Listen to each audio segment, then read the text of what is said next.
Min mor, hendes majestæt, dronning Margrethe den anden, har regeret Danmark i 52 år.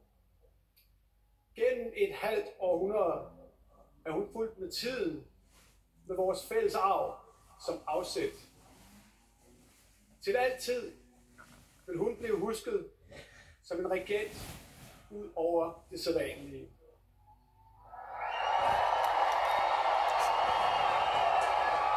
Min mor har som få formået at gå i ét med sit kongerige. I dag går tronen videre. Mit håb er at blive en samlende konge af i morgen.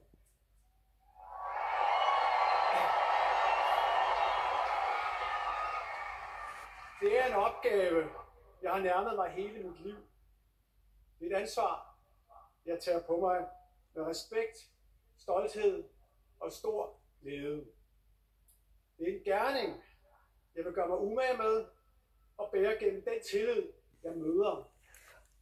Jeg får brug for al den støtte, jeg kan få fra min elskede hustru, fra min familie, fra jer og fra det, der er større end os. Fremtiden går jeg i møde med vidstheden om, at jeg ikke står alene. Forbundne, forpligtet for kongeriget Danmark